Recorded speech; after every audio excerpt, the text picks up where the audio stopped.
Okay, so recently this studio, Amica Games, made a post about how they released their horror game and it's under 2 hours playing time, so a bunch of people played it and then returned it, even though they liked it.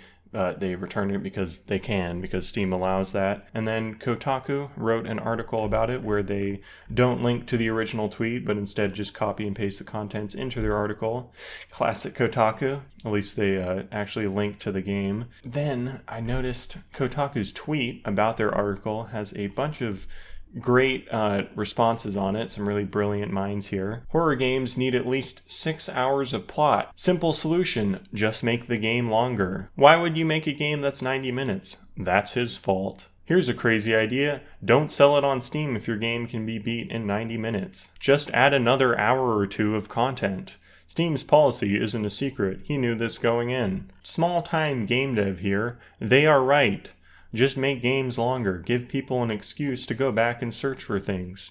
If you make a 60 to 90 minute game with no replayability, why should you be able to take people's money for a sub-quality product? You know, as a game developer myself, I completely agree with these people. You should make your games longer.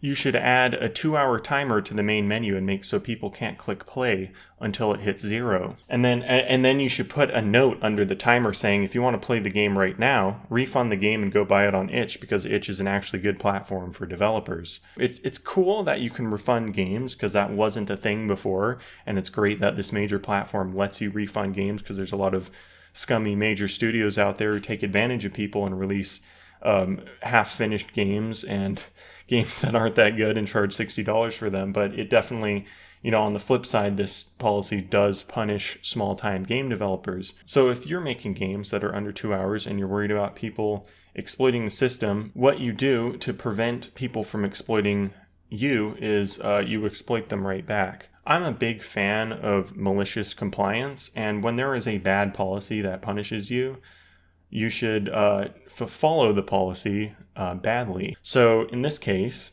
like I said, you could do a timer. You could put in, a bonus level with some additional content or something, and then you track how long it takes somebody to beat a game.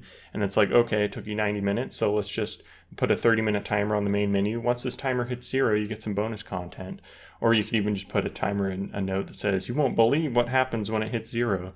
Of course, in that case, probably some people would just look up the bonus stuff on YouTube and not wait, and then you won't get 2-hour playtime. So instead, what you should do is pretty much any tool you see is going to have like free example projects. So let's say you're using Unity, right? So the Unity Asset Store has a templates section, right? So we can just look through here and there's a bunch of game templates. They all cost a lot of money, so we could just sort by price, low to high.